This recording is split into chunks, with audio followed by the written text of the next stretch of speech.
আসসালামু আলাইকুম। আশা করি সবাই ভালো আছেন। সকালের পুঁজিবাজারে যদি বলি, সময় এখন 11টা 20। 3 পয়েন্টের মতো 3-4 পয়েন্টের মতো ইন্ডেক্স প্লাস আছে এই মুহূর্তে। আর হচ্ছে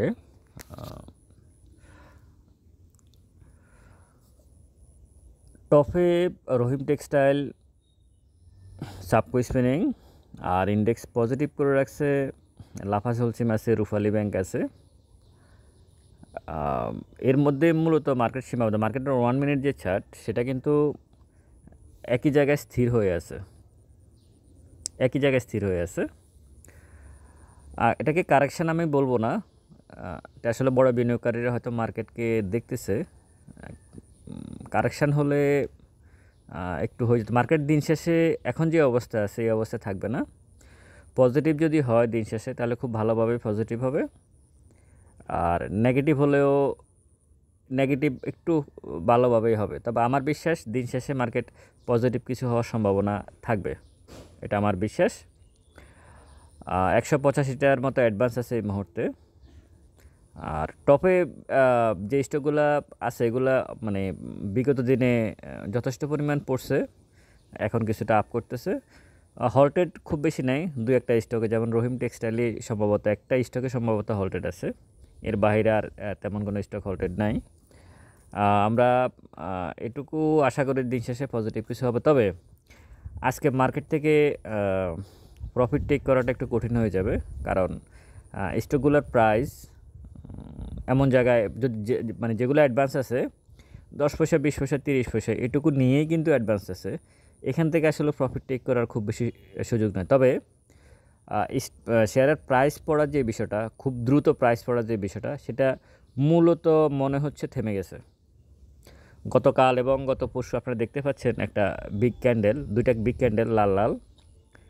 আজকে এখন পর্যন্ত যেখানে আছে এখানে একটা 1 মিনিট চার্ট স্লো হয়ে আছে।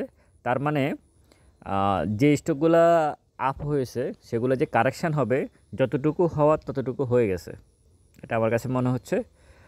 ব্যাংক সেক্টরের দিকে একটু নজর দেওয়া উচিত বিনিয়োগকারীদের। দিন শেষে যে সব স্টকে বাড়ে, আমি বিনিয়োগকারীদেরকে একটা কথা বলবো, সেটা হচ্ছে প্রত্যেকটা স্টকের প্রাইজে বাড়ে, সেটা সবচেয়ে জাঙ্ক স্টক হোক আর সবচেয়ে ভালো স্টক হোক, প্রত্যেকটার প্রাইস বাড়ে। প্রাইস বাড়া মানে এই না যে আমি সেখানে ঝাঁপিয়ে পড়ব। আমাকে দেখতে হবে প্রাইস যদি কমে তাহলে আমার মূল টাকাটা ঠিক থাকবে কি না, এটা হচ্ছে মূল বিষয়। প্রাইস কোন স্টকের না বাড়ে, সবগুলারে বাড়ে, কিন্তু আমাকে অ্যানালাইসিস করে দেখতে হবে যে কোন স্টকে এন্ট্রি নিলে আমার মূল টাকাটা স্থির থাকবে, এটা মূল বিষয়। আর একটা টেক্সটাইল খাত নিয়ে আমি এটুকু বলবো, টেক্সটাইল খাতে অনেকেই আমাকে ব্যক্তিগতভাবে বলছেন যে আমি টেক্সটাইল খাত নিয়ে নাকি নেগেটিভ কথা বলতেছি। আসলে নেগেটিভের বিষয় না। টেক্সটাইল খাতের এখানে সম্ভবত 59টা কোম্পানি আছে,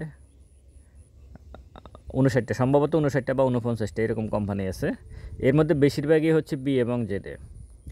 পরিস্থিতিটা এমন করে রাখছে টেক্সটাইল খাতের, মনে হচ্ছে যেন টেক্সটাইল খাত মানে পুঁজিবাজারে তালিকাভুক্ত টেক্সটাইল খাতের সব কোম্পানি আমেরিকাতে পোশাক পাঠায়, অথচ 2-3টা কোম্পানি ছাড়া বাকিগুলা ঢাকার গুলিস্তানে আর কেরানীগঞ্জে পোশাক দিতে পারে কিনা সন্দেহ আছে। এটা বাস্তবতা। এবং আমি তো আপনাদেরকে বলি, যারা আমার ভিডিও শুনেন, এখানে পুঁজিবাজারে তালিকাভুক্ত কিছু কোম্পানি আছে টেক্সটাইল খাতের এবং ইঞ্জিনিয়ারিং খাতের।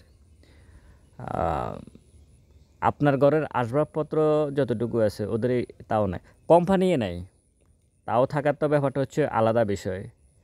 মানে টোটালি যদি বলি যে আমার ঘরে নাই, তাইলে এখানে আবার জিনিসপত্রের ব্যাপার আসবে কেন? কোম্পানি নাই, কিছু কোম্পানি আছে নাই। তো সুতরাং, এবং এই যে ইন্ডেক্স 6,400 থেকে 4,600-তে 1500 পয়েন্ট মাইনাস হয়েছিল একটানা, 1300-1400 পয়েন্টের মতো।